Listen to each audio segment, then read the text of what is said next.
12ই ফেব্রুয়ারি রাত্রিতে পানিসাগর বাজারে নতুন করে বাণিজ্যিকভাবে পথ চলা শুরু করে মা সারদা জুয়েলার্স নামক একটি শীততাপ নিয়ন্ত্রিত জুয়েলারি শোরুমের। পানিসাগর বাজারের আরক্ষা প্রশাসন কার্যালয় সংলগ্ন আসাম আগরতলা জাতীয় সড়কের পাশে গড়ে ওঠা নবনির্মিত নতুন জুয়েলারি শোরুমটি মনোরম পরিবেশে আকর্ষণীয় সাজসজ্জায় প্রস্ফুটিত। নবনির্মিত নতুন শোরুমটির শুভ উদ্ঘাটন করেন ঊনকোটি জেলার কৈলাসহরস্থিত শ্রী শ্রী রামকৃষ্ণ মিশন আশ্রমের মহারাজ শ্রীমৎ স্বামী গিরিজানন্দজি মহারাজ। রামকৃষ্ণ ভাবাদর্শে ফিতা কেটে নবনির্মিত নতুন শোরুমের শুভ উদ্ঘাটন করেন মহারাজজি।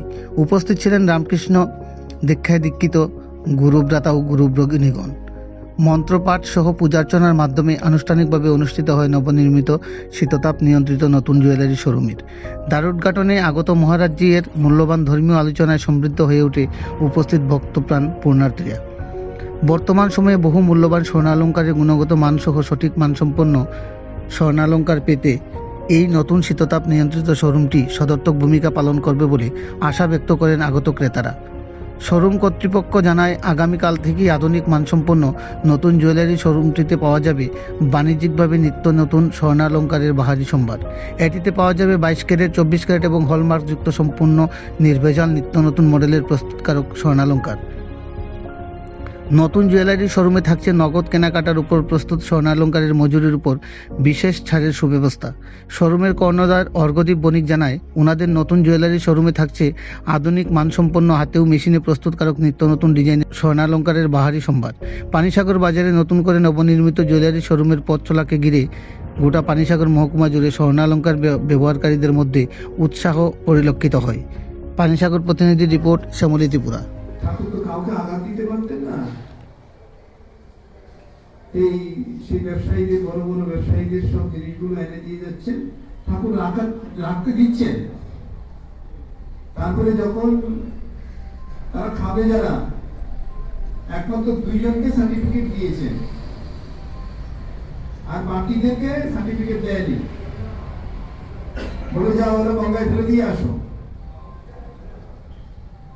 2 জন কে কে বলুন তো দেখি, বলতে পারবেন? 2 জন কে কে? একজন মহিলা ভক্ত, একজন পুরুষ ভক্ত। বলতে পারবেন কেউ? হ্যাঁ, গোপালের মা হচ্ছেন, তার ভিতরে গোপাল, মানে গোপালের জ্যোতি জল জল করছেন। সে যা খাবেন তার কোনো গায়ে লাগবে না।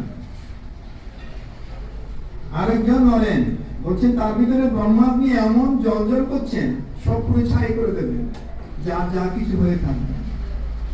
কিন্তু আবার ভগবান শ্রীরামকৃষ্ণ নিজে দেখাচ্ছেন, অনেকের আলাদা জিনিস নিজেও গ্রহণ করতে পারছেন না, ভক্তকে আলো উপরে তুলেছে। এই যে কেন ওগুলো গ্রহণ করতে পারছেন না, মানে ভাবুন, এই যে স্বামীজি খণ্ডনবর মধ্যে লিখেছেন, ত্যাগ ঈশ্বর, ত্যাগের ঈশ্বর। কি জন্য বলছেন? যা তার পেলাম নিয়ে নিলাম, যা তার পেলাম পেলাম গ্রহণ করে নিলাম, যা তার পেলাম ব্যবসা করে নিলাম। এই ঠাকুরের জীবন থেকে এগুলো আমরা দেখতে পাবো। একটা নীতিবোধ, একটা মূল্যবোধ, একটা আদর্শবোধ, একটা আত্ম চেতনা বোধ জাগ্রত হবে। লক্ষ্মীনারায়ণ মারোয়ারি তৎকালীন সময়ে, এখন 190 বছর ঠাকুরের, ভগবান শ্রীরামকৃষ্ণের জন্ম উৎসব পালন করবো 1 মার্চ, তাই তো? 190 বছর অতিক্রান্ত হয়ে গেছেন। এই ঠাকুর এসছেন। সেই অসময়ের সময়ে লক্ষ্মীনারায়ণ মারোয়ারি ঠাকুরকে তৎকালীন সময়ে 10,000 টাকা দিতে চাইছেন। ঠাকুর কি করেছিলেন? লাঠি নিয়ে তাকে মারতে গেছিলেন।